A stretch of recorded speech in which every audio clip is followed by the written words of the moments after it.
Hey guys, how's it going? Today we're going to look at Leslie horns.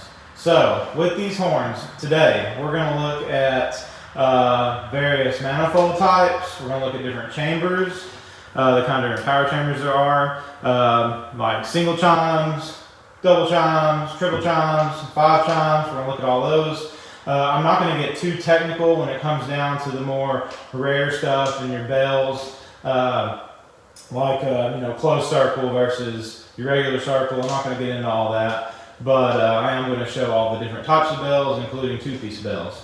So anyway, I guess let's get started. So first off, I've got a single chime. This is an RS-25, and what that means, RS means your power chamber. It's an RS power chamber. 25 is the bell. This is number 25. So this is on just a single mount manifold. With it, I don't have any videos on my channel yet of single chime Leslie's, but I will get them up eventually. Pretty simple. So we will look at the power chamber specifically more on into the video. So I'm going to set this off to the side. This is a single chime Leslie RS-25. Next, I'll show you a S2M. So, actually, I'm sorry, an S2A. This is a S2A, a bronze tabby S2A. As you can see, it has your bronze tabby power chambers. This is an S-head, it's a tabby S. With it, it has a two-piece 31 and a 44. So with this 44, it is a square 44, and your two-piece 31s are square also. And what I mean by that is the number is square. It has a square around it instead of a circle. So with it, you've got a two-piece welded bell. There's also a two-piece 25 bell, and I'll show you that in a minute. All it is these are just really old. These are older bells, like early 50s is when these bells are out. They had a two-piece 31 and a 55. So that's what this is. This is a two-chime manifold right here. So that's what that looks like, pretty common. This manifold is actually period correct to this horn. It's a 1955 manifold, and it has a 1955 tag also, stainless steel tag. So pretty cool horn also. So next we'll look at a 3-chime. And I also said that 2-chime, that was an S2A, which is a 31 and a 44. You also have an S2M, which is a 25 and a 31. I don't have one of those at the moment. So with your 3 chimes, we'll start with your low mount manifold. So this is a RS3L, 25, 31, 44. This is a low mount manifold. There's also a high mount. I'll show you one of those in a minute. This horn has RS chambers. These are Tampa chambers that are on it, and we'll get into that here in a minute. This is what your low profile manifold looks like. So that is low profile. So that is a RS3L.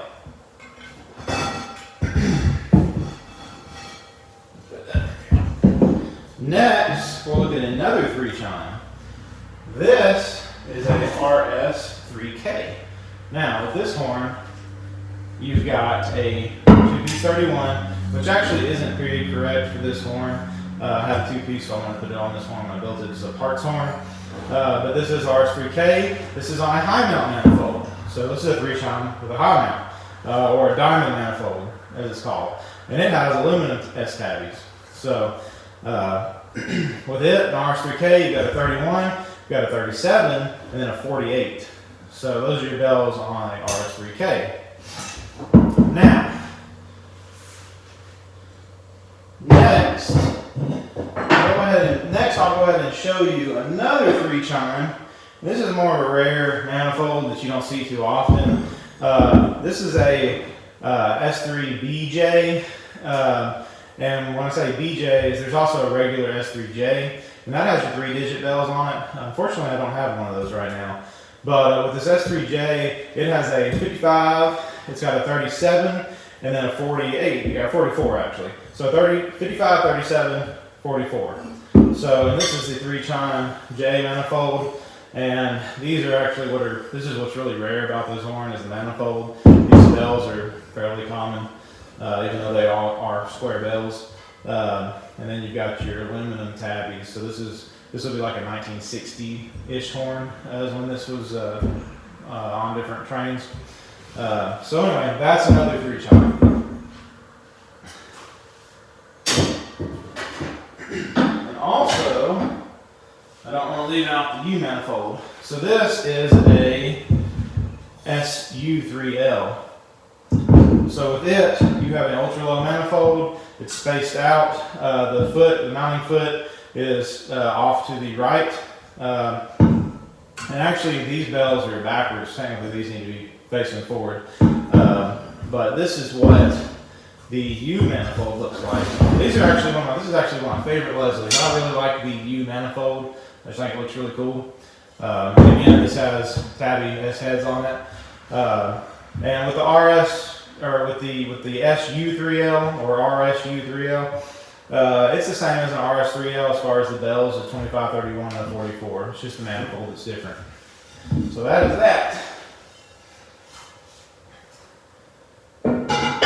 Next, we'll look at the 5 chimes. Now I've got 2 5 chimes out. I'm going to move this off the table. So I've got 2 5 chimes out right now. I have a RS5T. I don't have them, I'm going to have it in this video, but it's the red and black one. So this RS5T is actually a 1953 or S5T. So 1953 S5T.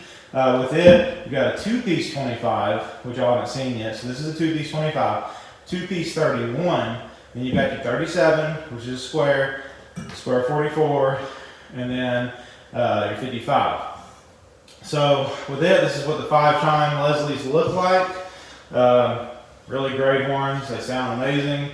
This horn is original.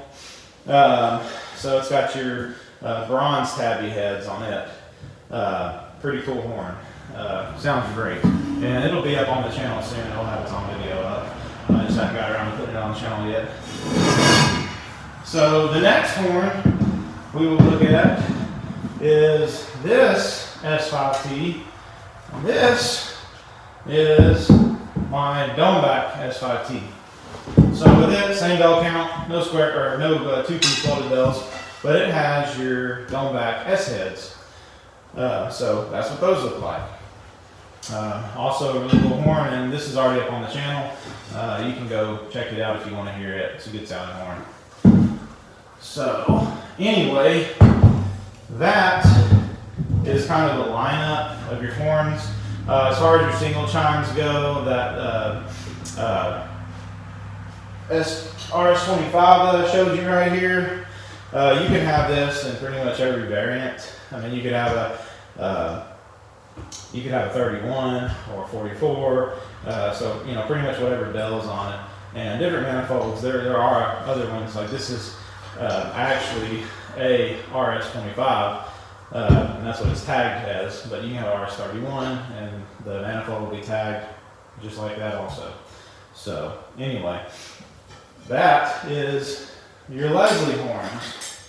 Now I will just show y'all these real quick because this is a Leslie horn also, different type of horn, but this is an A200 single chime, real deep, cool horn. I like it. This is an aluminum one. They also have them in bronze. So that's what A200 looks like, and I'll have this up on the channel too eventually. But anyway, pretty cool horns. I like an A200, especially for a single chime. And I'll go ahead and show you its smaller brothers.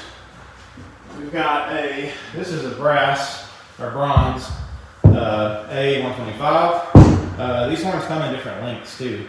I'm not real familiar with all the information on these horns, but they sound really good. And this one works great, just as the 200 does, and the 75 I have also. So you have one more step down, which is the A75. So just a little thing, but it's definitely loud.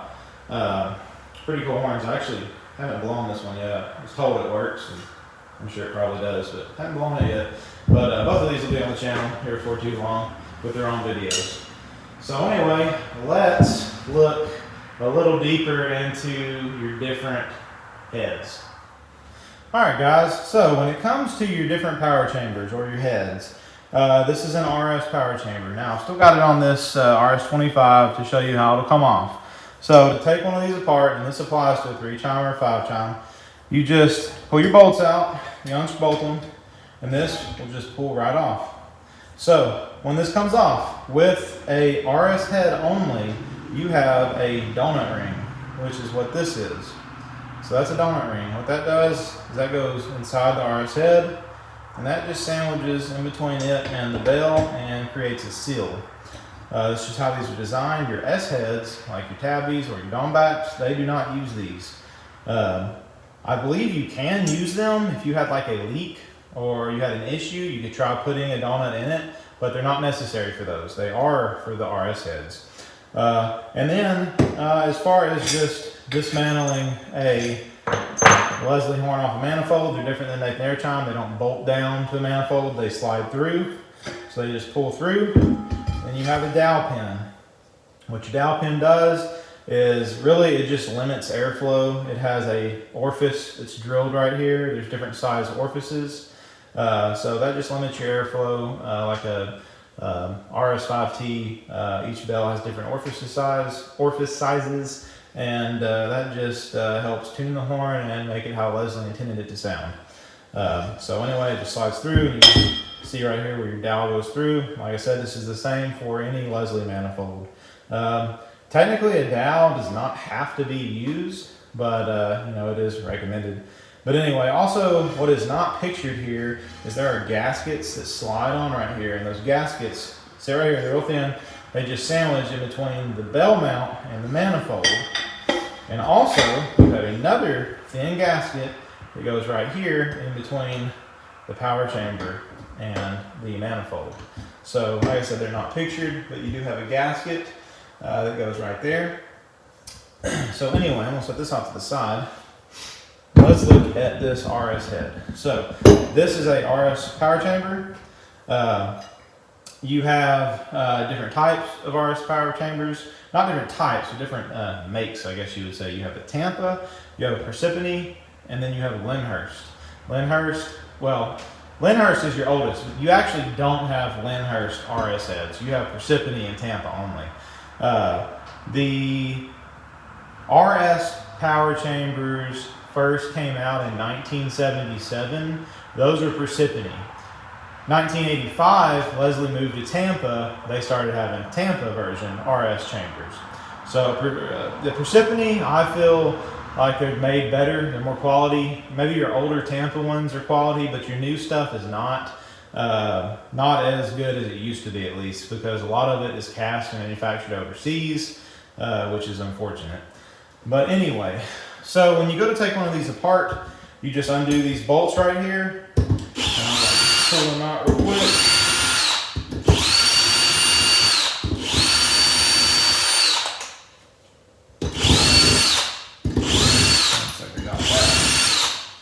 So you pull those out, and this is what you're going to see. Now, if you have a Leslie that hasn't been opened in a long time, or you don't know the state of it, if it's working and it's got RS heads, if it's working, I recommend not taking it apart. If you need to take it apart, do it very gently, because the way the diaphragms are, they can rip. So what you have, this is the diaphragm, this is the head, this is the back cap. That is what the inside of the back cap looks like. This is the inside of the head. So you also have a diffuser ring that's down in here. And that's one of the common things on these newer Tampa heads, is these diffuser rings will vibrate loose. And sometimes when they're loose and rattling around there, it can damage the head. So I've seen that a lot. I haven't seen that on your other Parsippany RS heads. So with this, you have your nozzle or your seat. This right here is what the diaphragm rests against. And the reason I say you be careful is because your RS diaphragms are really temperamental and really fragile, because it's a stainless steel disc, and then it has this little O-ring that runs all the way around it, and it also has the piece of the O-ring is on top. So if any of this rips or tears, it's not going to work. It's going to leak air, and these are really, really expensive. And I actually don't even know if you can get these new from Leslie anymore, because I don't know this for sure, but what I've heard is Leslie is they're taking their horn program away. They're not going to be making horns anymore. So I don't know if they're going to be supplying parts either. So these are really expensive. About a little over $100 a piece for a new one. And I don't know if you can get new ones anymore. So anyway, that is a RS diaphragm and a RS head. So I'm going to put this to the side. When you're installing one of these, I'll just go ahead and cover this real quick. When you're installing one of these, there's a little hole. I've always heard to line the hole up with the spike on the head.